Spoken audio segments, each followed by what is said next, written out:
welcome to the Alumni House podcast. My name is Matt. I'm the Quacker. Quacker, how you doing tonight? Doing good. It's almost the weekend. It is almost the weekend, and as I say every week, it is the weekend for me because I don't work on Fridays. So that's awesome. So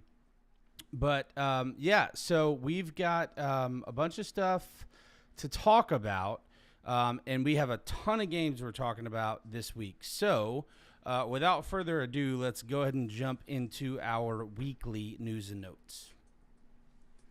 All right. So there has been a lawsuit filed against the University of North Carolina in their board of trustees for apparently they have somehow illegally hired Bill Belichick as head coach. The lawsuit was filed by a former UNC administrator by the name of Chris Clemens. This is this kind of feels like a nothing burger, almost like somebody's chasing a quick payday or something here. Maybe some hurt feelings on being let go from the administration, but that this has popped up here in the last day or two, so it's something to kind of keep an eye on here.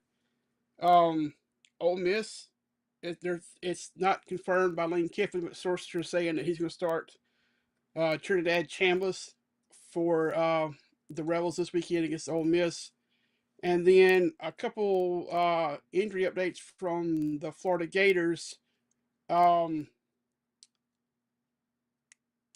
lost it. DJ Lagway, according to Billy Napier, is 100%. Apparently, he got stepped on during the game. It was on his foot or ankle, and he wore a protective boot. But he practiced Tuesday. He was full practice, full go. But on the bad side of the news for the Gators, starting cornerback Dijon Johnson will miss the remainder of the season after undergoing knee surgery on Tuesday. So some good, but some really bad there for what's been a pretty good defense for the Gators so far this season. That's a big loss for them.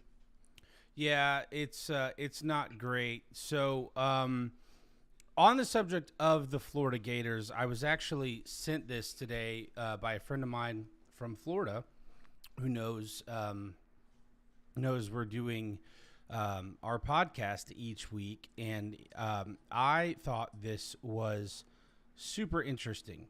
So I'm gonna pull up a. This is from. Let me see what his name is because I've forgotten it. Dan Morrison of On3, and this is a quote from Pete Thamel on a podcast that he did recently. So this is what it said. Thamel said, last year he was given a lifeline. Thamel said, we thought he was a dead man walking this time last year. He was given a lifeline by the administration.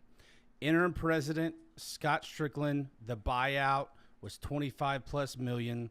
It would have been the second biggest in college football history. They said, hey man, we're going to support you because you're doing everything right. Your players aren't getting arrested. Your program is being run well.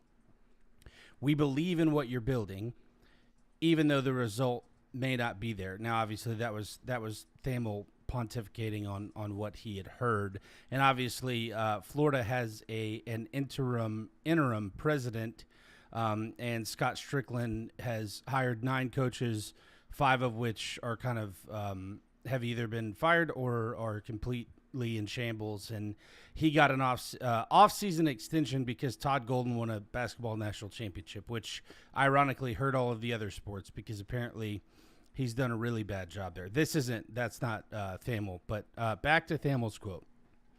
He was encouraged to bring in an offensive coordinator to take the load off of him, in particular, Thamel said.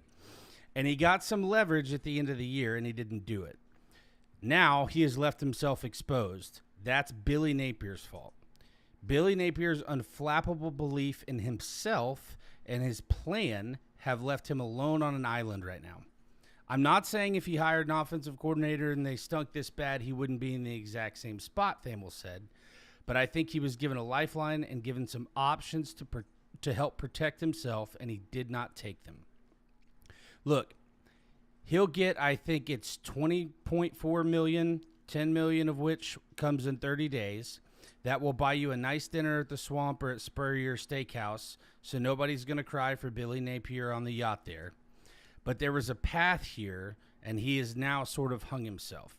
And again, that was Dan Morrison at On3. So, look, this is kind of what I've been hearing and what I've been seeing all along, is that if Billy Napier would have just hired an offensive coordinator, because it does seem like he's a good coach. And I know that people laugh at that and they like to say Sunbelt Billy, but the reality is almost every major college football head coach, they come up one of two ways: either through the ranks and become a coordinator at a major school for a while, like Kirby Smart or what have you, and then they make their bones that way, and then they get a job, or they go the route of being a lower level coach and working their way up. So hiring Billy Napier was not without precedent, and he was the hottest name in college football as the next up and coming coach when Florida hired him. It just hasn't worked out. But by everything that I've seen and heard, he's doing every single thing you can do right. He's doing right. But the offense, which he has vehemently defended, that that's what he wants to do, and he feels like he's gifted at that. It struggled, and I think a lot of the organizational issues have come from him focusing too much on that during game day. So it's interesting to hear that they encourage it. If I were Strickland, and I don't get paid millions of dollars to be an AD for a big university, so it's easy for me to say. But if I were Strickland, I would have said, okay, look, the stars have aligned for you because we signed you to a stupid contract. I think his initial contract was like 7 years, $70 million or something like that, which seems like a really big, long contract for a coach who had never coached in the SEC. Right. But if I were Strickland, I would have said, look, here's the deal. We're going to bring you back because everything's lined up for you to come back. It benefits everyone for you to come back, but you have to hire an offensive coordinator. And after the USF game, if I were Strickland, given that he didn't hire an offensive coordinator, I would have said to him, okay, look, you don't have to make any announcements about this, but you have to give up play calling. Because Florida has an OC, but I think he's like he runs practice and stuff. I don't even know his name. So anyway, so you hear that quote, you see that from Thamel. What are your thoughts on that? It kind of sounds like Napier's time is coming to a close pretty rapidly in Gainesville. It sounds like if they lose a couple more games, he may not make it to the end of October. So well, no, I think his time is probably over. I think what they're doing is they're waiting for the next loss. So they're off this weekend. okay. Let's just say so let me rephrase that. I think there's a world where he stays, but it's a really unlikely world. I think if Florida goes undefeated the rest of the season and makes the playoff, which they will with their schedule, even at 1-3 right now, then I think he stays. But do I think that's going to happen? No. I think they're going to lose their next two to because their next two are Texas coming to the Swamp and then Texas A&M at College Station. I can see Florida beating Texas. Yeah. Because it's at home. And look, Florida's played really well. Even in the Miami game, let me back up. They didn't play well on offense in the Miami game, but they were in the game with under 5 minutes left. So that final score, Miami scored 2 touchdowns late. So that's a little deceptive. And part of that was the result of Florida having to go for it on 4th down on their side of the field, so on and so forth. Yeah. So I could see Florida beating Texas. I could really see Florida beating anyone left on their schedule. I just can't see them winning all of them. And what I think they're doing is they're waiting for the next loss for a couple reasons. Florida's played 4 games, which means if they were to let him go right now, which you would think maybe during the first bye week it makes sense, But if they do that, anybody who wants to, who hasn't already redshirted, can redshirt. They can also transfer out. Now, they can't play the rest of the season, but if they've played under 4 games, which all of them have on the entire roster, they could transfer out and take a redshirt. So they don't lose any eligibility at all, and Florida may not have a roster. So I don't think there's any way they could fire him during this bye window. But my feeling is whenever the next loss comes, whether it's Texas, Texas A&M, Mississippi State, whenever it is, I think that's it. With the exception of, let's say he pulls off a miracle, beats Texas, Texas A&M, and Mississippi State, which Texas A&M and Mississippi State both look great. And Texas doesn't look bad. They just don't look like they did last year. Let's say that he wins all of those. Then they've got another bye week, and then they play the cocktail party. All my Florida friends tell me that he's got to win the cocktail party because he hasn't won that. But if he wins the next 3 and loses a really close one on a neutral site, maybe they don't fire him at that point. But that's my thought. I think his days not only are numbered, I think they're actually counting them. I mean, I think they know exactly when they're going to fire him.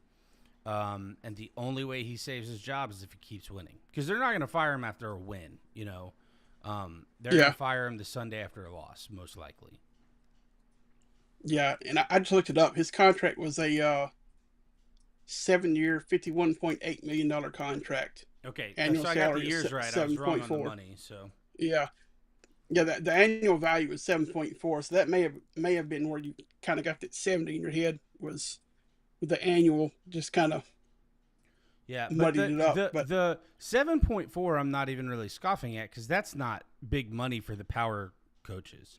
But no. What I was saying was, yeah. No. Yeah, I appreciate the clarification, but the annual salary doesn't blow my mind. It's how long they signed him, having never coached in the SEC. Yeah, no. What I was saying was like the 7.4. It may have modeled into 74 or something like that. No. Like I'm agreeing with you. I'm agreeing with you. Yeah. I'm just adding to that the value, year value, is relatively low, right? It's just why would they sign it for 7 years? You know. But anyway, so there's that, and Thamel obviously has been pretty reliable recently. So he's kind of turning into the Adam Schefter of college football, and so I feel like he's probably got some pretty reliable sources there with that. But with that, we have a lot of games to get to. So unless you have any other thoughts, we'll go ahead and move into the games for this weekend. Nope. Let's go ahead and get started on the games. All right. So to start us off this week, and we're going to do our picks at the end. We're going to do it a little bit different this week. So we're going to start in Conference USA, Western Kentucky at Missouri State. All right. So Missouri. Go ahead. No, go. Missouri State gets their first Conference USA game. So this is exciting news for the Bear fans here. A tough opponent coming in, so their Conference USA is not easing them into conference play here. It's just going to throw them to the wolves and see what they can do here. But it's a 4.5 point spread for Western Kentucky. Western Kentucky's playing really good right now. Missouri State is 2-2, so they're hanging right with them. Of course, Western Kentucky's got their a conference win already last week. So I think this could be a good game, or it could be one of those that gets ugly quick. And Missouri State's left going, well, welcome to group of 4 or group of 5 football. It's one of those that you talk about how you can see it's going one of 4 ways. I can only kind of see it's going maybe one of 3 ways here, but since we're saving our picks, I won't say who I think is going to win right now, but Okay. Yeah, I agree with you. They're not letting them get their feet wet at all. Um, ow, sorry, my dog just sat on my foot with his bony elbow. Um, okay. feels great, right? Yeah, it does. Um, especially when you have a big dog. All right. By the way, since this is Quacker's new favorite thing, tickets as low as $14. Yeah, For this one. yeah, I've seen that. All right. So let's move to a game I assume that you will be at Yep. in Hattiesburg on Saturday evening. That is Jacksonville State headed to Southern Miss. A couple of 2-2 teams on the season. Looks like it's gonna be decent. I say decent. 83 degrees. You can get in the door for $6. But 83 degrees, just trust me, from someone who grew up in the South, as did Quacker. 83 degrees at 6 p.m. in late September is awesome because it could be 90 with like 1,000,000% humidity, and a little bit of rain to make it worse. So, Yeah, looks, especially yeah. if the rain stops. Yeah, yeah. For for those who don't live in a humid area, when the rain stops, it's just worse. Unless it rains for like 6 hours. If it rains for a Yeah. really long time, it'll cool it down. But if it rains for like an hour or less, you might as well just stay inside the rest of the day. hmm Yeah.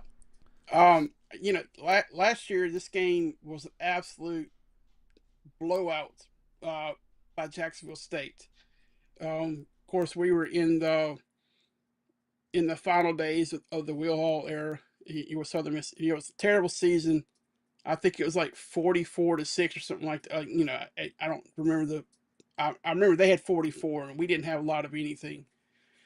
Um, Southern right now, they're playing really good ball. Braylon Braxton is in the top 20 in the country in some passing categories and stuff right now. Um, he's got a 3-to-1 touchdown to interception ratio, so he's playing some good ball for us right now at quarterback. Um, yeah, I think this is going to be a game that's going to come down to the very end. I think it's going to be an exciting game to be at. I'm probably going to have a voice on Sunday, so singing at church is going to be tough. But you know, I'll have to just suck it up and push through, push through it because this is going to be one of those games that you know, it's going to be a fun one to talk about come Monday. I feel like.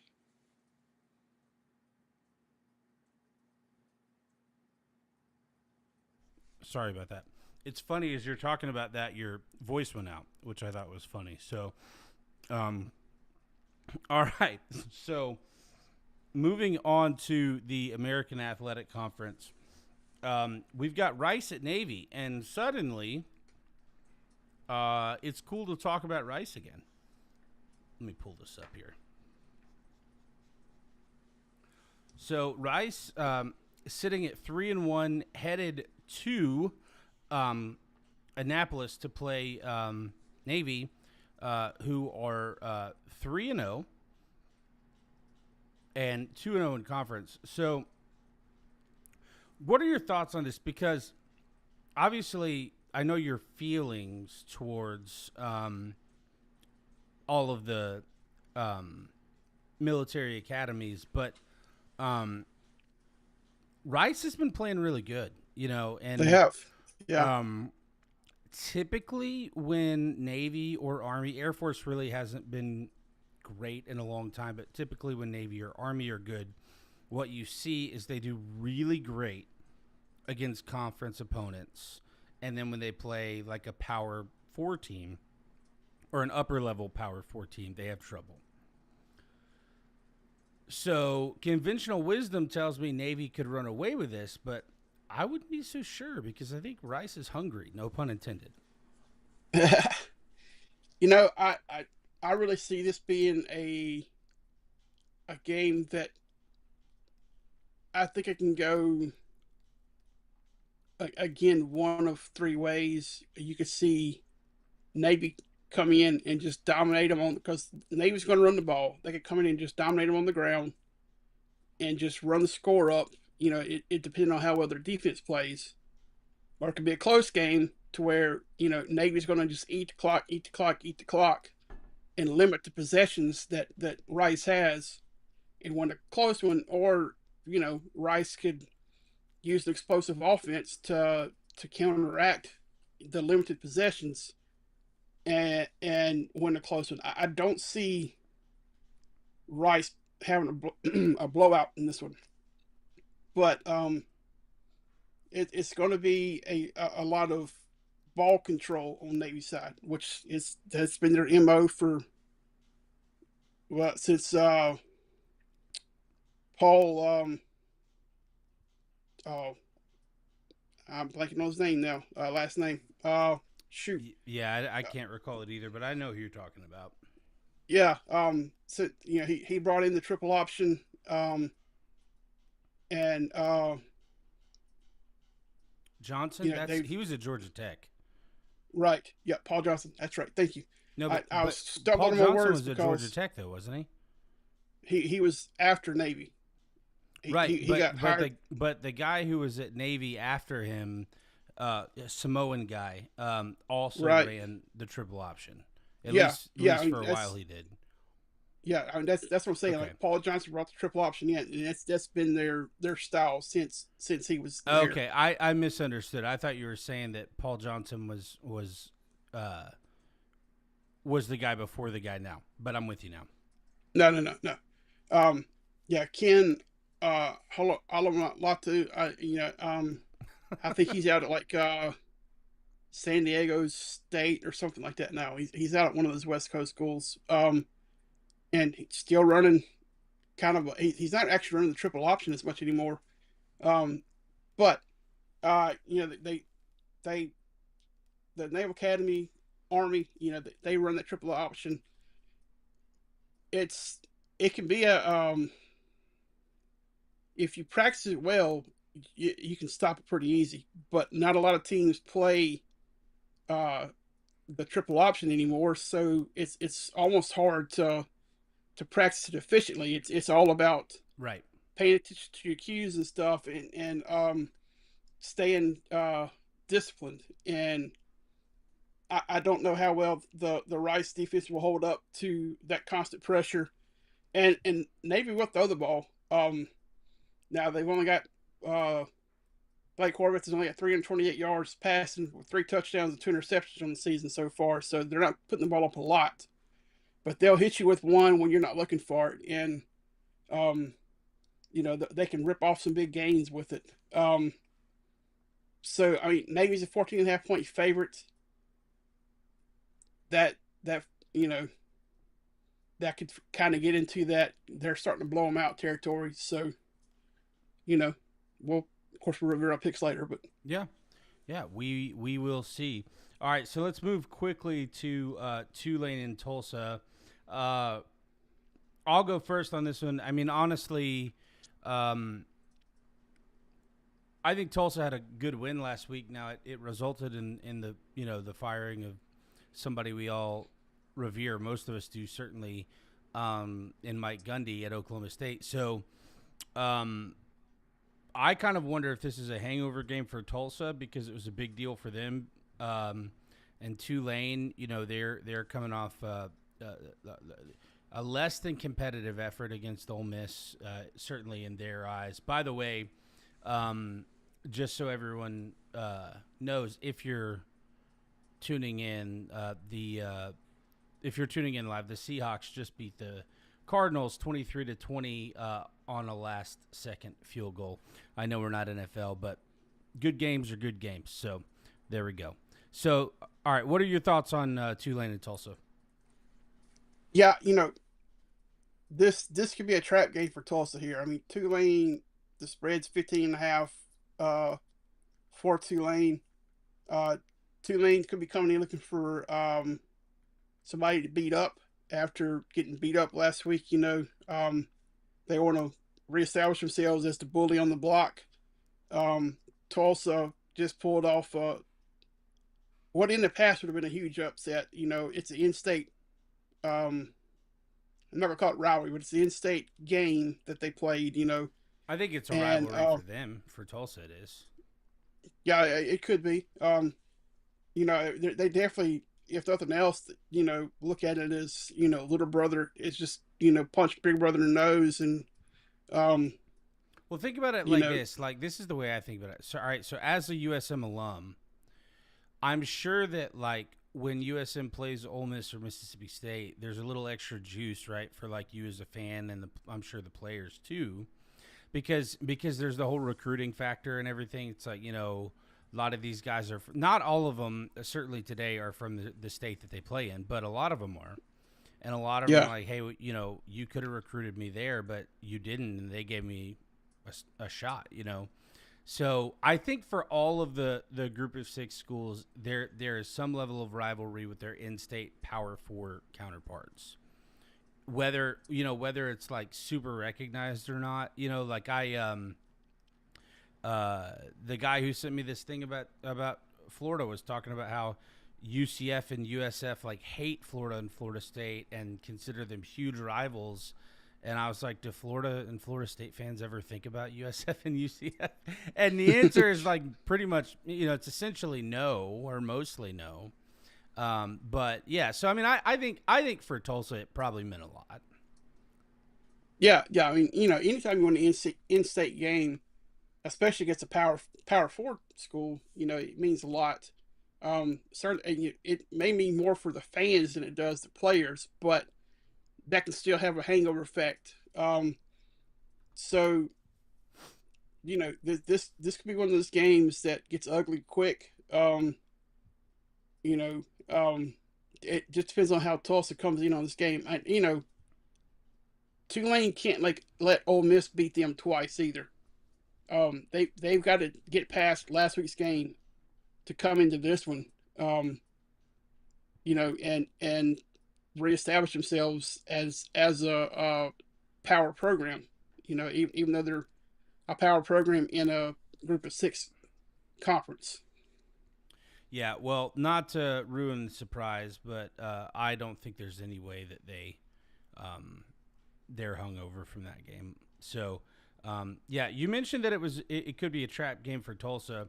When I think of a trap game, I think of the better team coming in is overlooking their opponent. So I don't know that this would be a trap game for Tulsa because I don't think there's a world right now where Tulane is viewed as the lesser program to Tulsa. And I don't see this as a trap game. I see this as a hangover game, to where they're still so high off of last week's win that it beats them this week. Okay. Yeah, I misheard you. I thought you said you viewed it as a trap game for Tulsa, but I'm with you now. No. All right, so let's move quickly and talk about Georgia Southern at James Madison in the Sun Belt. What do you like from this one? Um, James Madison, they're I think they're in for a fight on this one. Georgia Southern's playing. They're 2-2 with they're playing some pretty good ball right now. Um, they're a 16.5 point underdog, according to the ESPN books here. But stupid slow computer, come on.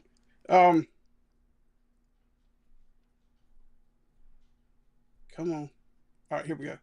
All right, so yeah, they won the last two games. I mean, the first two they lost to Fresno State. That's not good. I mean, they got blown out by Fresno State, and then they got blown out by USC, which that makes sense.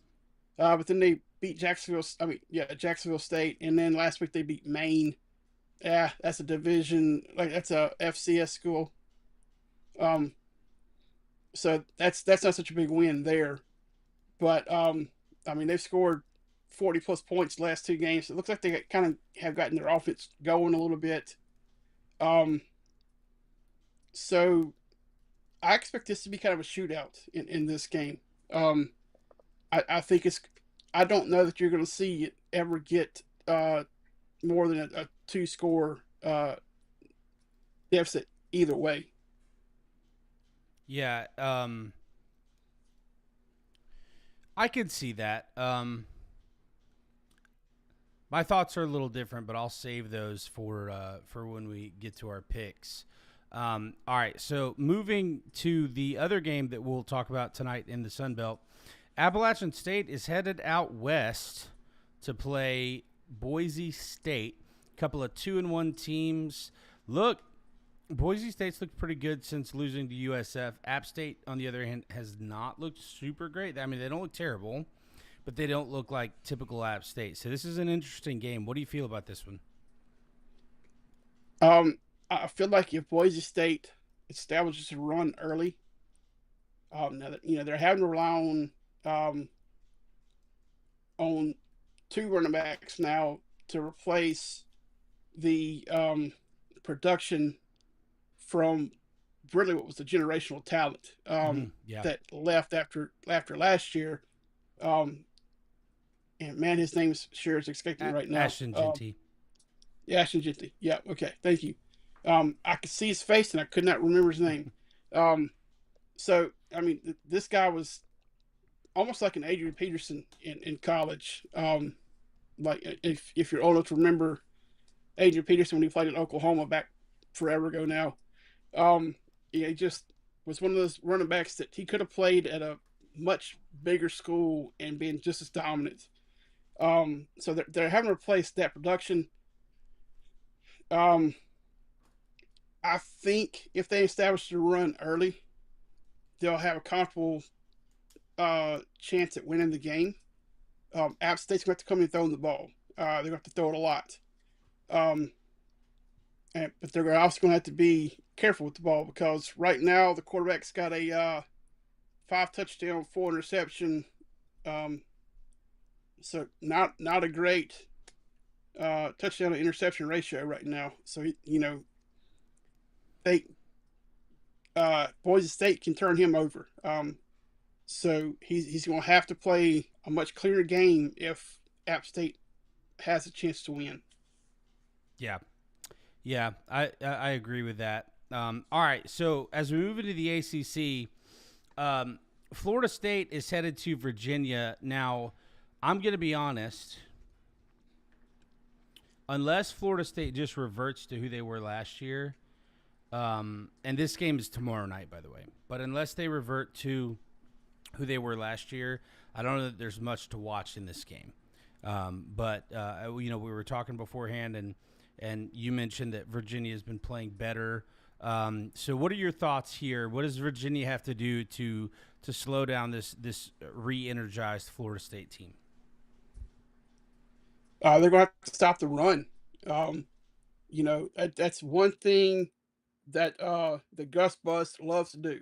Gus Malzahn loves to run the ball, and he does it in creative ways.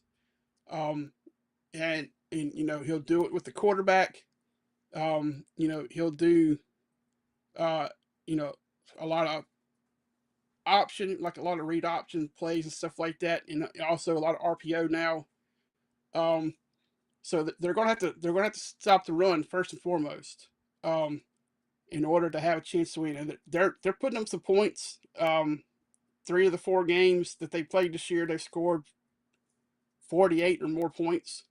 So this is an offense that can move the ball. So I don't know that they'll have as much success moving the ball against this Florida State defense as they've had the first 4 weeks. I mean, they played their only loss is NC State. That was 35-31. So they still put up 31 points in that game. So I mean, they're going to have to slow the run, and they're going to have to find a way to move the ball efficiently against this Florida State defense. Which, that sounds like, well, yeah, of course, but that's just what it kind of comes down to. I mean, Florida State is going to come in and they're going to pound the rock, and they don't throw the ball a lot, so it's really going to come down to making those key stops, on third down and getting the Florida State offense off the field early. Yeah, yeah, I agree. All right, so I'm gonna do a cross conference triple rapid fire.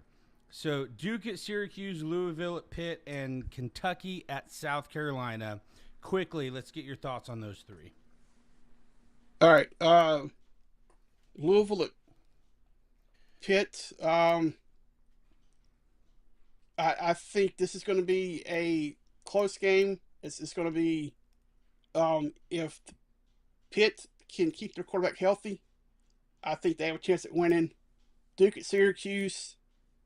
Does Syracuse come in with a hangover after the big win over Clemson last week? I mean, that was a dominant win uh, Mm-hmm.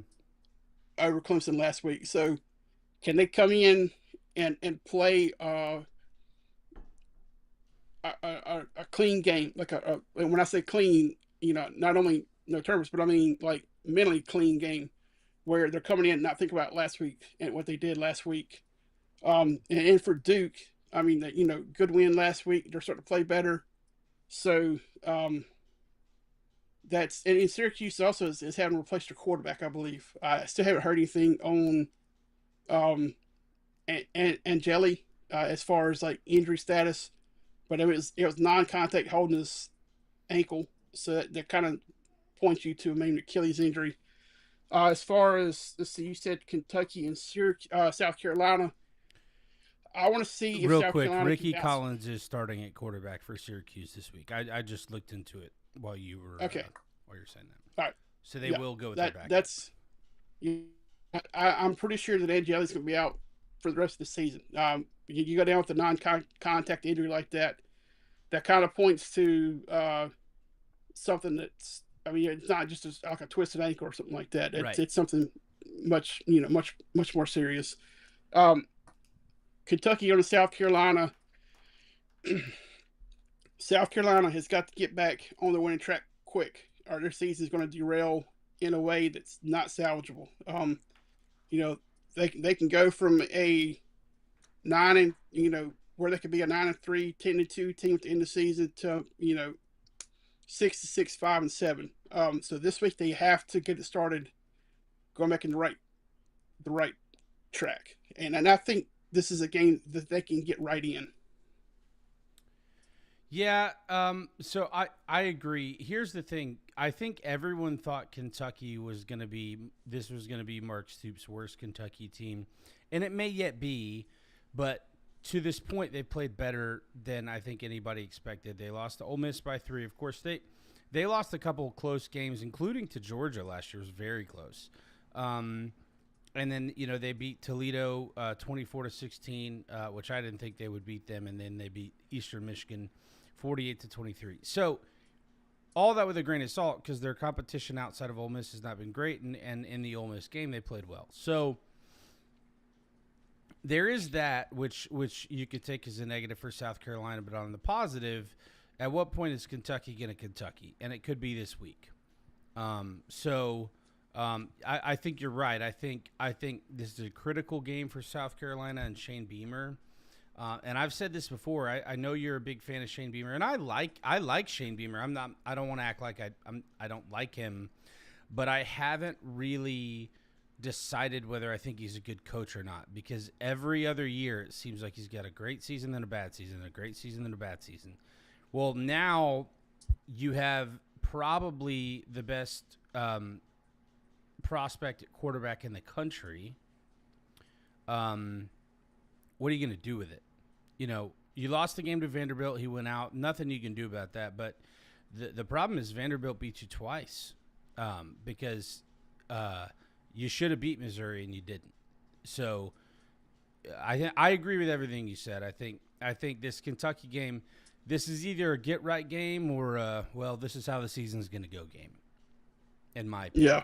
So, all right. So let's move to number 22 Notre Dame at Arkansas. On the face of it, this looks like it should be like on paper.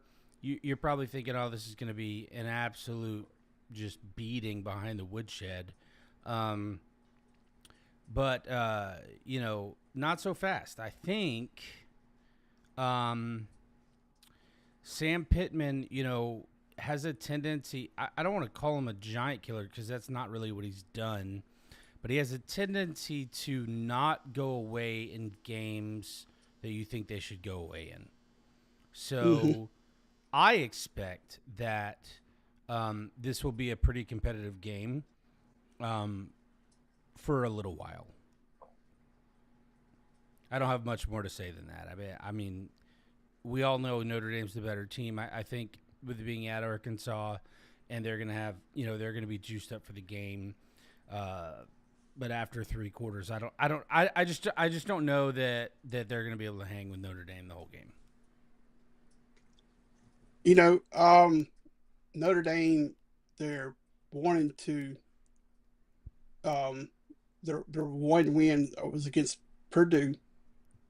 Now they're scoring points. I mean, Miami held them to 24. But Miami's probably got one of those offenses defenses that at the end of the season they're probably going to be a top 5, top 10 defense. So they're probably going to hold a lot of teams to a lot less points than they normally do. The offense for Arkansas can keep them in this game. It's a Bobby Petrino offense. Um, Green is playing fantastic at quarterback right now. He's got almost 1,200 yards passing. He's got a 3-to-1 touchdown to interception ratio, 12 touchdowns, 4 interceptions. He's also the leading rusher on the team. Um, so, if Notre Dame was going to win this game, they're going to have to stop Green at quarterback. Like, they're going to have to figure out a way to slow him down. It's kind of like trying to stop Lamar Jackson. It's which is fitting because Petrino was Louisville. I think he was there when Jackson was there. Um, Now that may not be right at this point, but Yeah, I'm not uh, sure. yeah, I can't remember now who the coach was.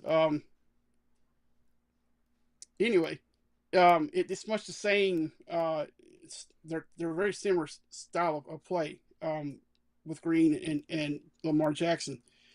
So you got to take away the run element from them, but he can still sling it. So I think this is going to be a close game for all 4 quarters. Um, Yeah.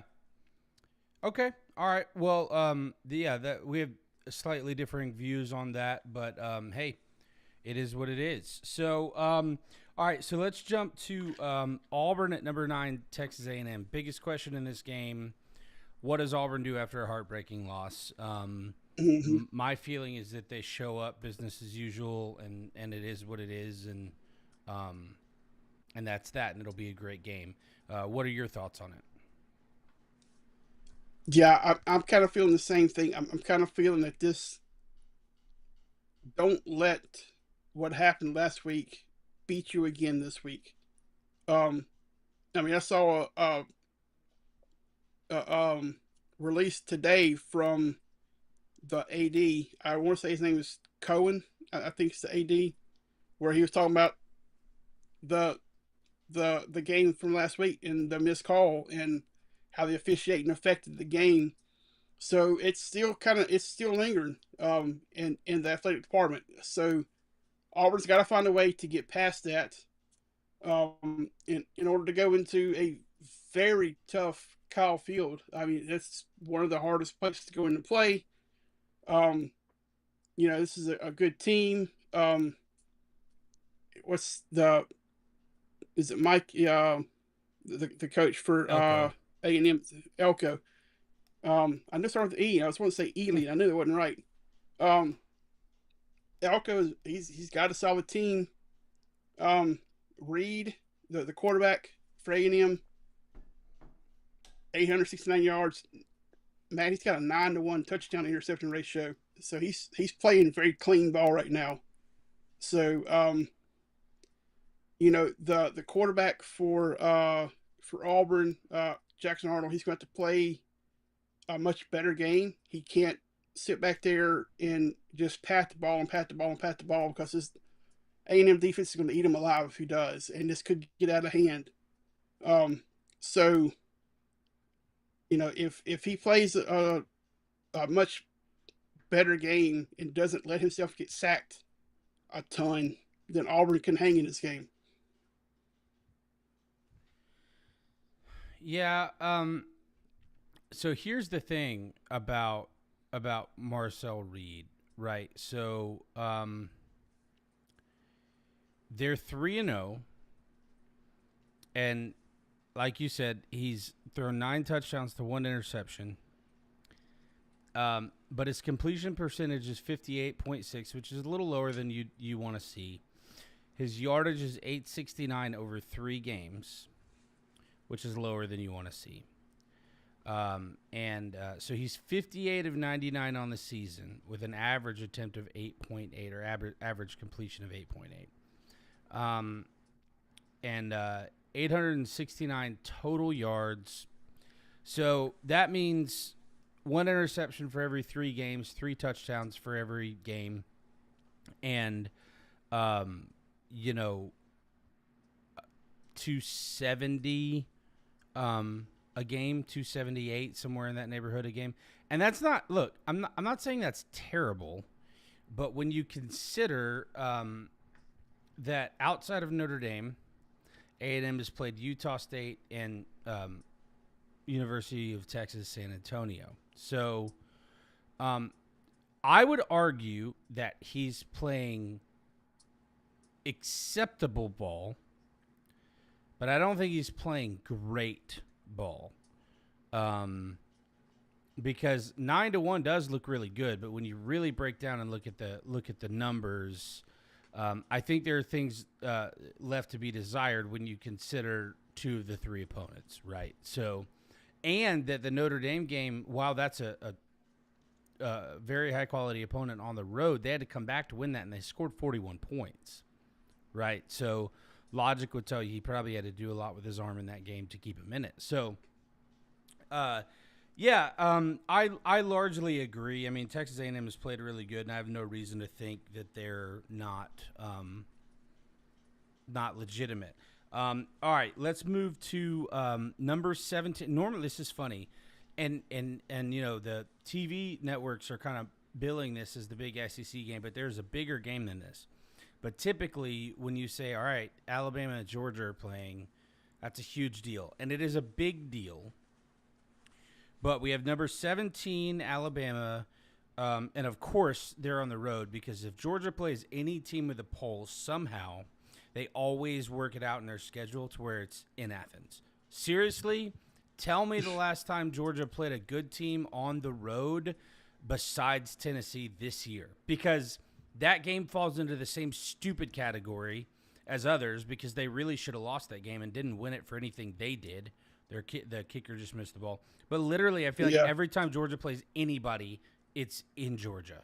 So, well, they played in Tuscaloosa last year. So, well, no, I understand, but my point is like anytime it matters, like I feel like they play in Athens. Because the thing is, I don't think this is a very good Georgia team, and I think Alabama would win the game. I don't know if they're going to win it in Athens, though. Yeah.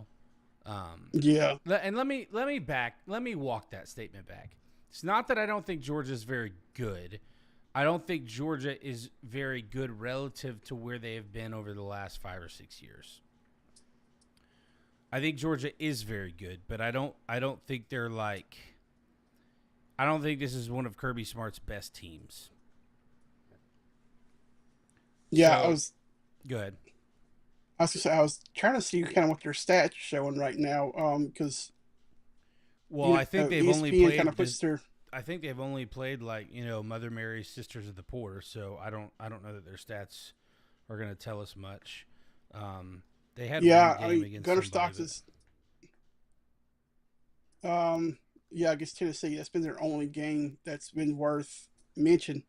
I was gonna say because their stats right now. I mean, the leading rusher's got less than 200 yards rushing.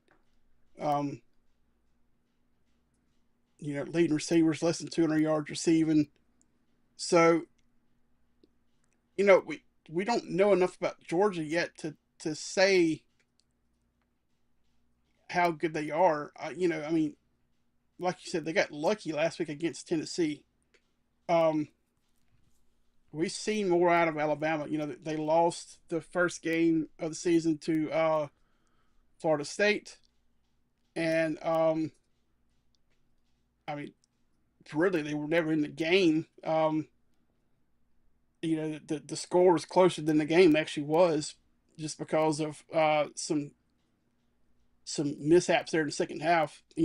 That Florida State made, where they kind of seemed like they lost focus for a little bit. I mean, Ty Simpson, 862 yards, 9 touchdowns. I mean, one game was against nobody. The next game was against Wisconsin. Yeah, I mean, he's got a good completion percentage. It's almost 72%. Um, this it's a 2.5 point spread for Georgia. Like for with them being the favorite, but that's basically just a pick 'em because you get 3 points for being at home, basically.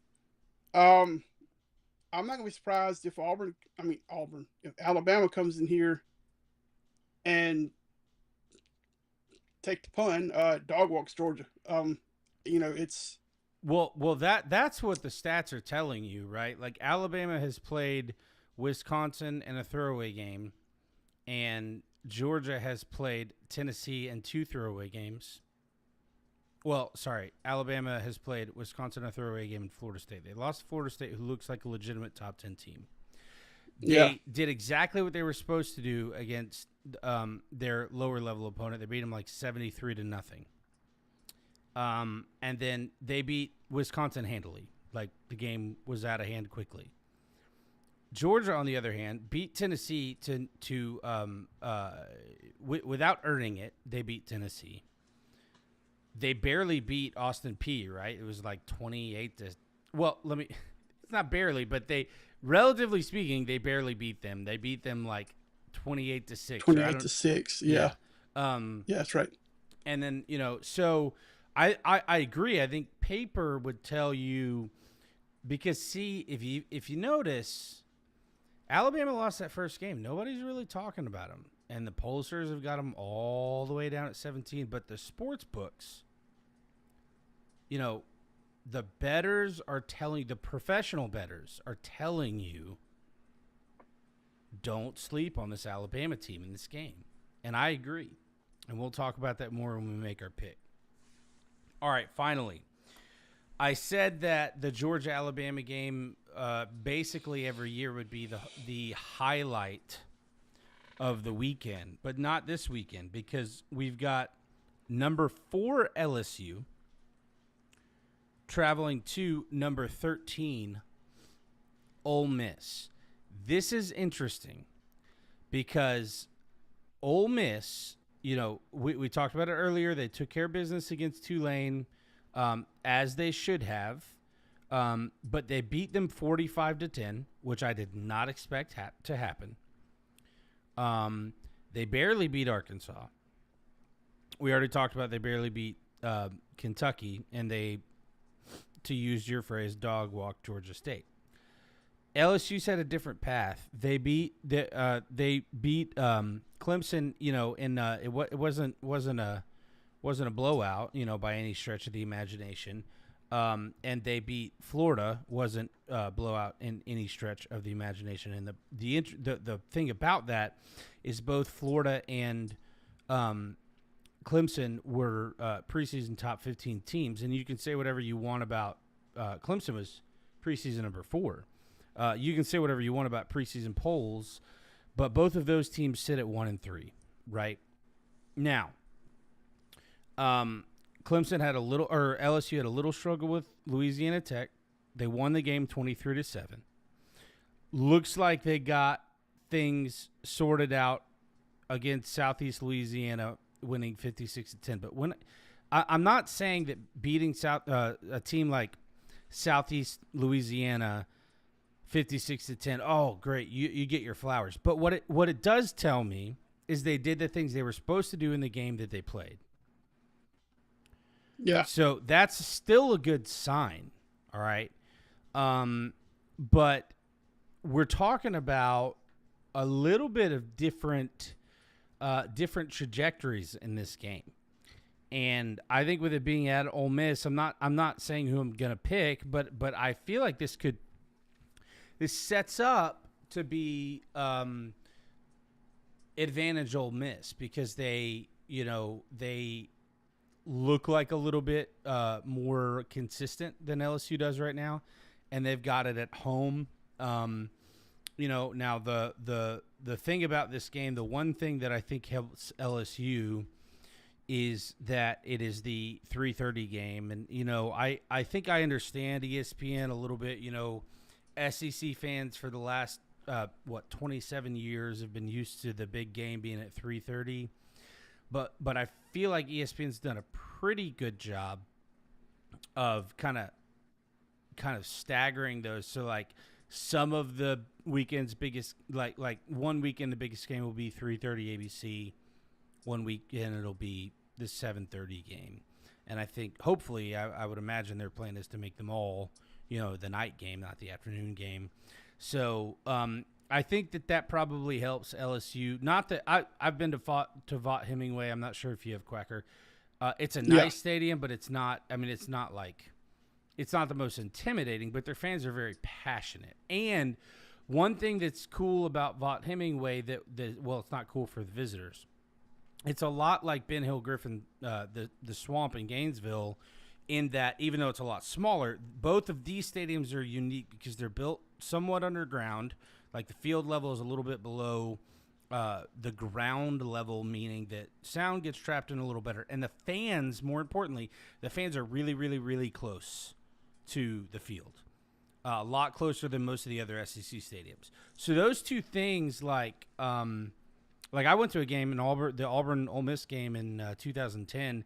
Cam Newton scored a touchdown late in that game. We were my brother-in-law and I were in the end zone, and Cam Newton came right up, and the student section was right next to us. But it took him about 4 steps to get up from the end zone to do a little, Lambo leap in the Oxford stands for the Auburn student section. But my point is, it's a unique stadium, and so I don't know. I feel like LSU's far and away the better team, but are they far and away in the better spot? And that's the question, One thing is, I guess another thing that's going to help him is the Trinidad Chambers. While he's been playing well, he's never played on a stage like this. It's one thing that's going to help him is it's in Vaught Hemingway. It's at Ole Miss, so they're from the confines there.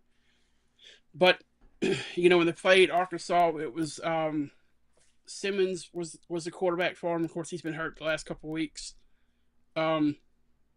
So this would be the first SEC opponent that Chandler will have to go up against, and of course, this LSU defense seems like a legit,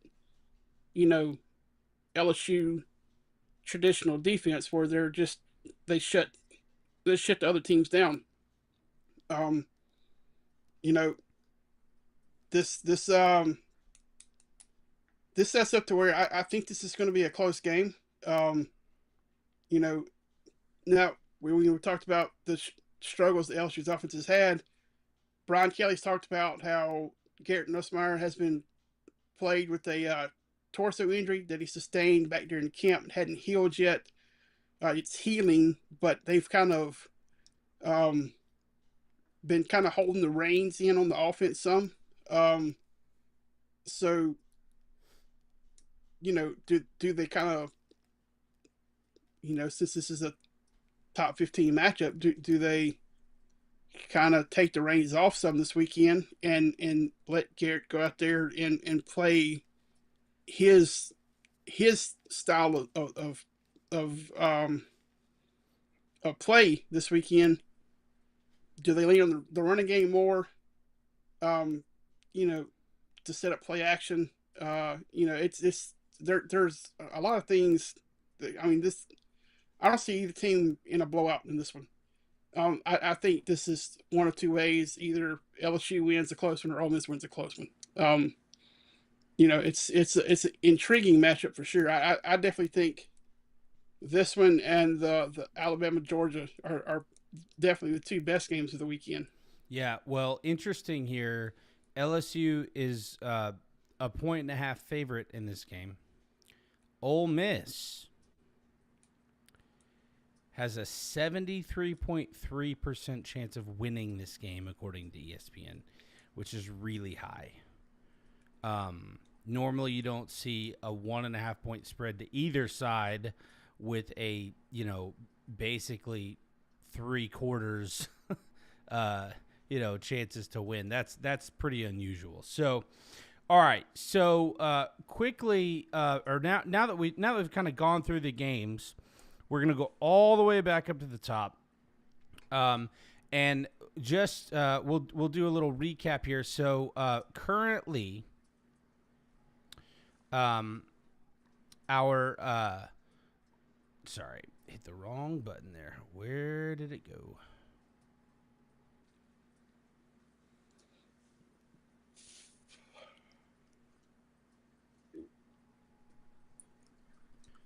I don't know where it went. Hold on one second. Sorry about that.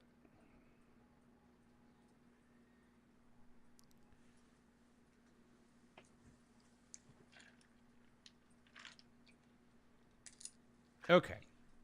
So, we're going to go ahead and go with our picks for this weekend.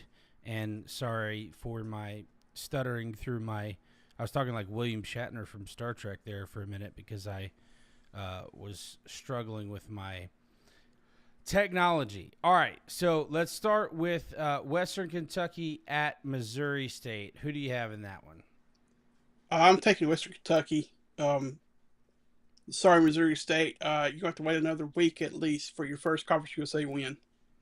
Yeah, I am also taking Western Kentucky. All right, Jacksonville State and Southern Miss.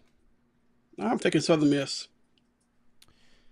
Yeah, so I am also taking Southern Miss, and I actually almost took Jacksonville State, but I think that this whole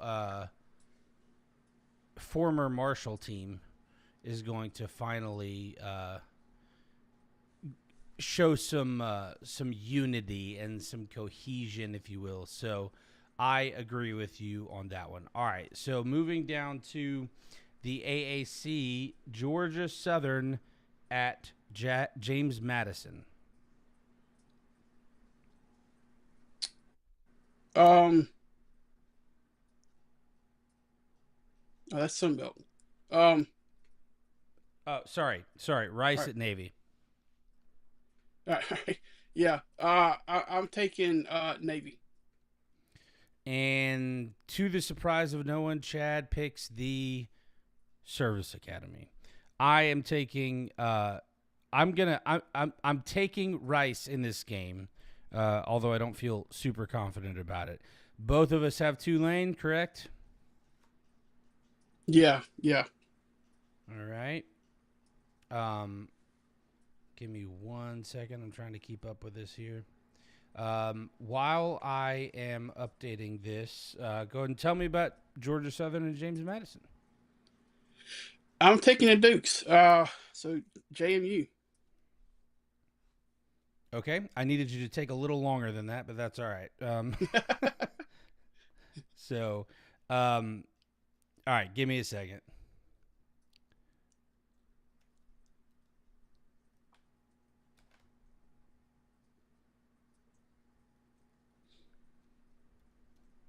All right, so for this one, yeah, I am I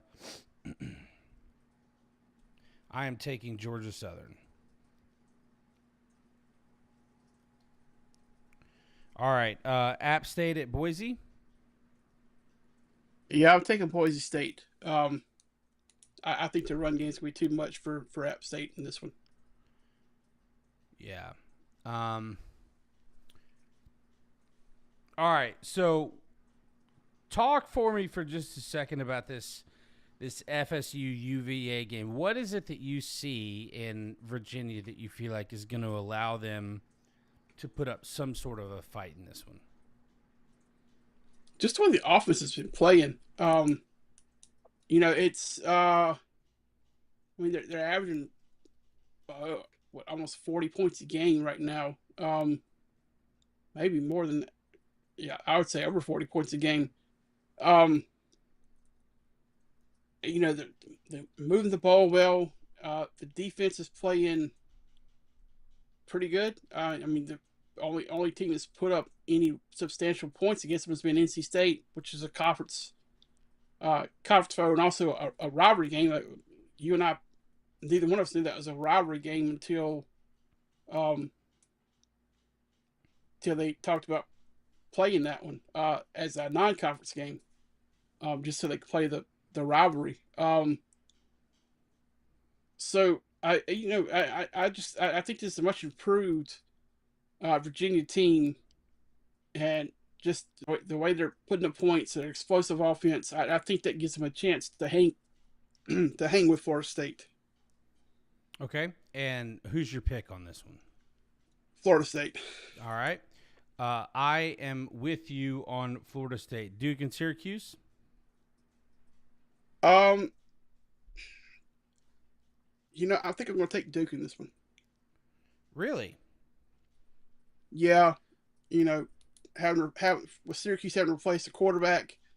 Um,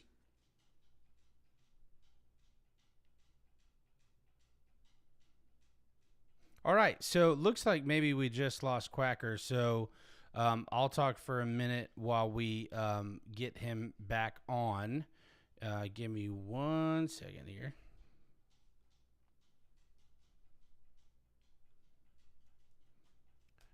All right. He will be back in with us shortly.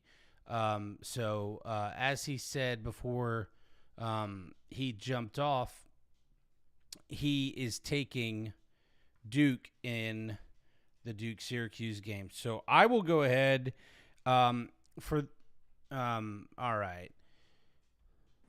All right, so there he is. All right, so you've got Duke. How about Louisville and Pitt?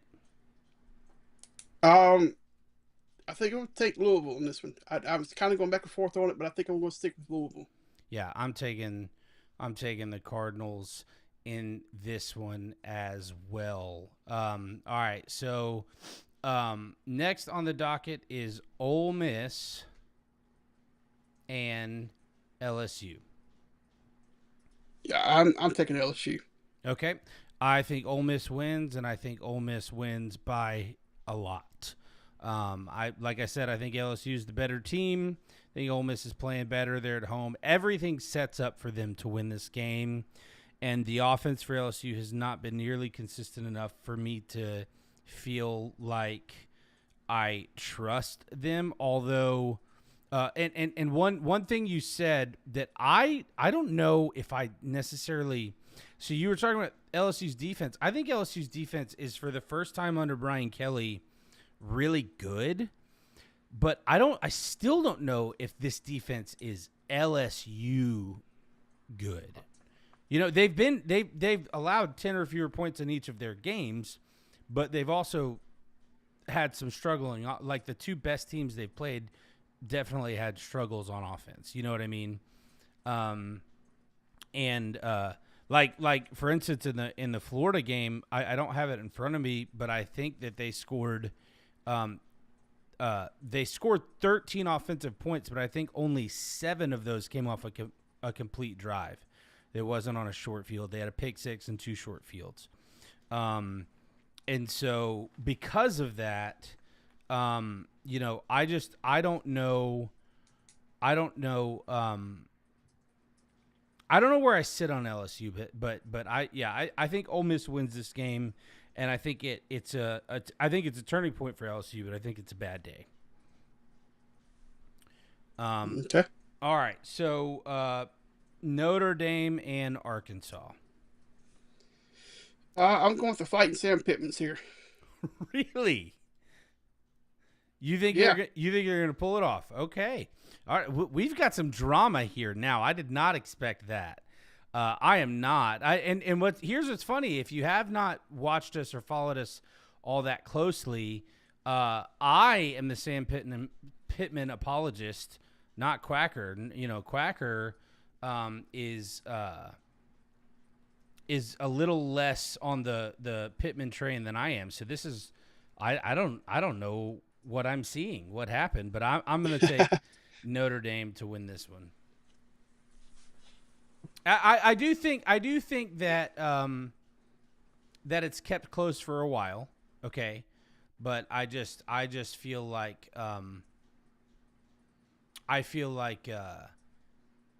at the end of the day, Notre Dame's just a better team. So, all right. Moving on to Auburn at number 9, Texas A&M. Yeah, I'm gonna go with Texas A&M. Okay. Um, yeah, I think the home field advantage and Jackson Arnold's inconsistent play is gonna create another loss here against a very tough A&M defense. Okay, but I would push back a little bit on that because you've mentioned his inconsistent play a couple of times tonight, and I feel like he had a couple moments in the Oklahoma game, but I really would chalk that up to the emotion of going back to Oklahoma. I don't know that I would characterize him as inconsistent, but so for that reason, among a few others, while I think Texas A&M is legit, I've got Auburn winning this game. All right, so number 17, Bama at number 5, Georgia. Oh, number 7. Yeah, I'm gonna take Alabama. Okay. Um, Conventional wisdom tells me to take Georgia because they'll win by some, stupid miracle at the end or something. But I, like you, am going to take Alabama because I really think that Alabama, nobody's really been talking about Alabama, and I think they like that. I think that's been good for them. So I'm with you. I feel the upset here in this game. All right, finally, UK and South Carolina. I'm gonna take South Carolina. Yeah. We skipped one. Did we? Tennessee and Mississippi State. Oh, sorry. I didn't have that on my list here. We didn't even talk about that game, did we? I don't remember talking about them now that I think about it. No. Well, I'll tell you what. We'll talk about them here in just a second, and then we'll make our picks. But yeah, I agree with you. So on the South Carolina winning the game, I do think it's going to be interesting because Kentucky does, like I said earlier, appear to be better than most of us thought they would be to start the season. All right, so why don't you tell me your thoughts on the Tennessee-Mississippi State game, and then I'll give you mine. Yeah, I think this could be an interesting matchup here. State's playing better than we've seen them play, in a couple of years now. Of course, with Leach passing away, that took a lot of wind out of the sails, and they've had a couple of years where you could tell it was the program was kind of defeated. Um, they seem like they have quickly rebounded back from this. They had a huge upset win over Arizona State. What was it, 2 weeks ago now?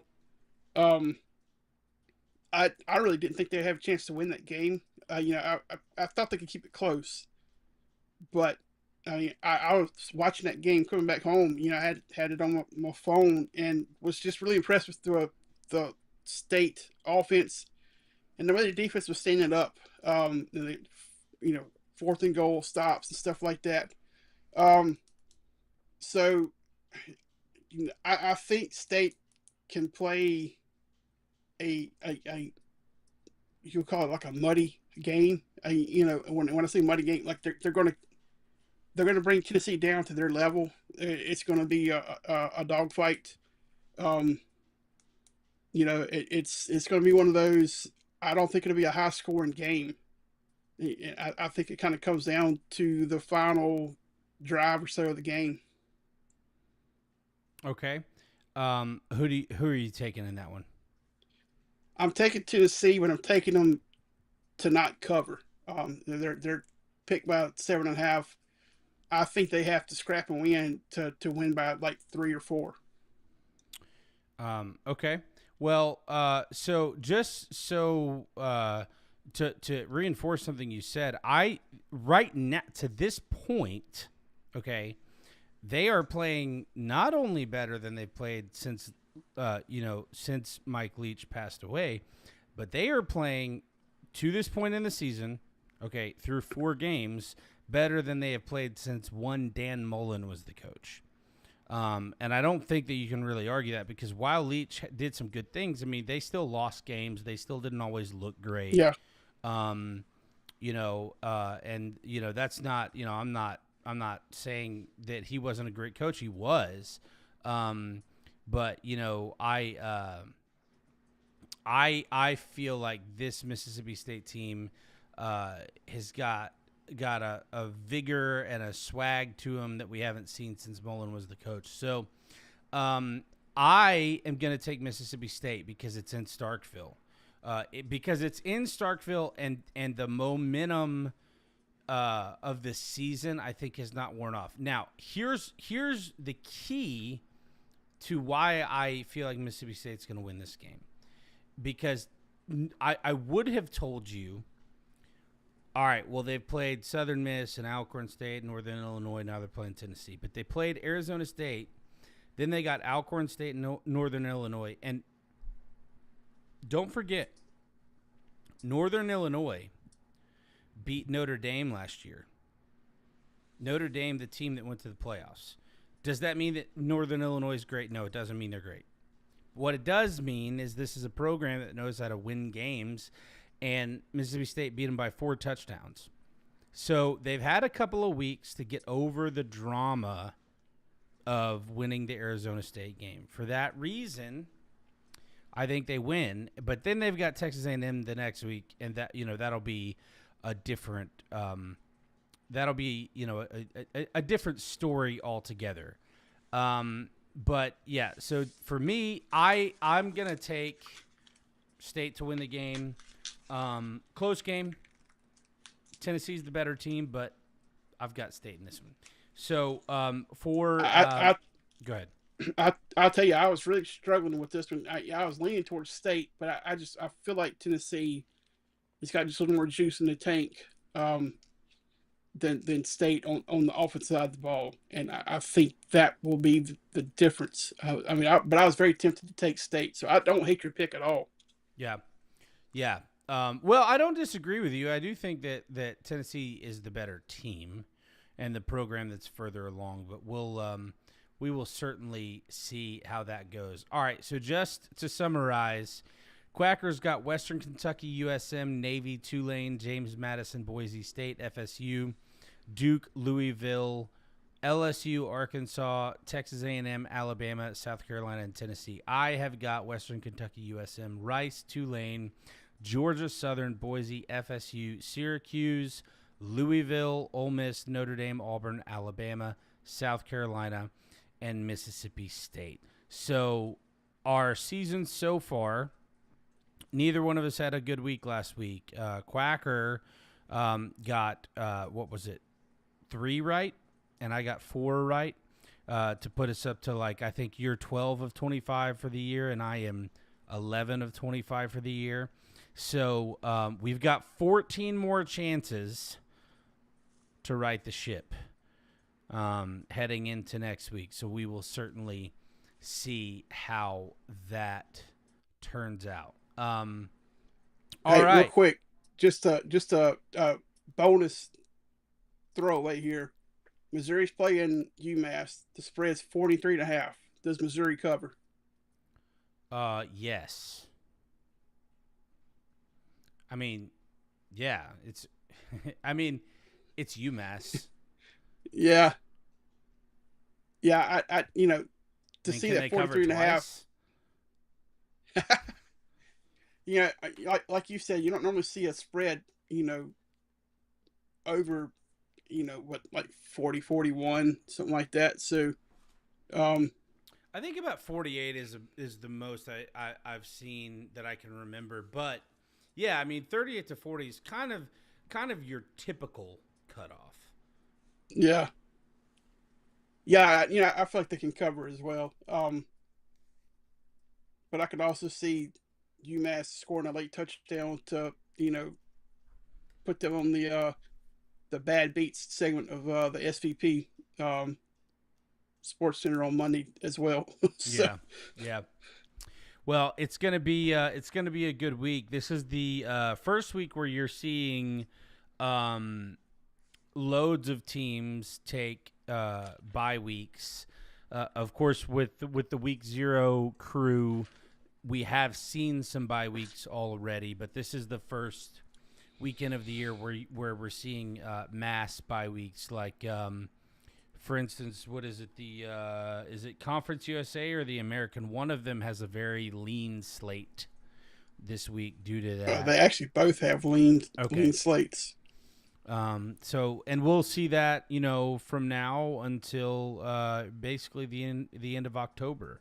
So for the next 5 or so weeks, we're going to see a ton of bye weeks because while there do exist bye weeks in November, because there are 2 bye weeks now, or 3 if you play a week 0 game, they are few and far between in November. So we'll see. So it's nice that we had 14 games to cover on a week when there are so many bye weeks. But the SEC will in full force. There are a few off this week. They'll be in full force with their bye weeks next week. So, all right. So unless you have anything else, thank you guys for joining us for the Alumni House podcast. Check us out on Sunday/Monday. We've kind of set that up as a flex for our weekend review. So it'll either be Sunday evening or Monday evening. And that largely depends on how our schedules land each week. So check that out. And don't forget about Southbound and NFL podcast, which Quacker and I are also doing, where we dedicate the podcast to pontificating on being depressed Saints fans and talking about all things NFL. So, and we do that on Wednesday evenings. So before we head out, Quacker, tell everybody where they can find the show. You can find us on Facebook at Alumni House Podcast. You can find us on Twitter at Alumni House Pod. We're on Twitch. We're on Instagram and YouTube. They're all Alumni House Podcast. So, and Facebook and X as well. Yeah, we've hit the point that I have to stop and remember what all we're on at this point. So, yeah, I mean, the easiest way to say it is we're on everything except for Threads, and we have temporarily ceased operations on our audio only services. So you can find us in video form basically anywhere. And you can find us on all the socials.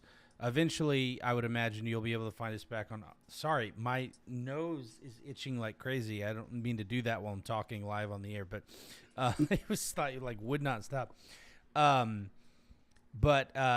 So thank you guys as always for joining us. This is a longer episode, but this is the time of year that's the most fun because storylines are starting to mature. And so we're going to start. It's no longer the new season. It's the season. So this weekend is the final weekend in September, which means it won't be too long before you turn on the TV to watch a game and some school up somewhere in the Great White North has got a little bit of snow falling, or the leaves have completely turned. Hoodies. What's that? Fans are wearing hoodies. Yeah. Well, the leaves started to turn. It's a little gloomy. You'll see that a lot in the Big Ten. It'll just kind of be gray outside. But I have to tell you, I love that. I like the summer. I'm from Florida, so I enjoy the sun, but I love the winter, love the fall.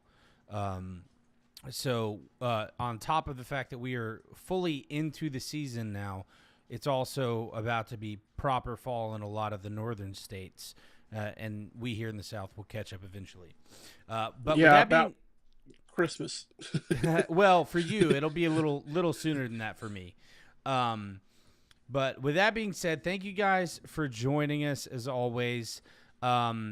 We have been Matt and Quacker, and we are together, Alumni House. Thank you guys for joining us. We'll see you next week in the house.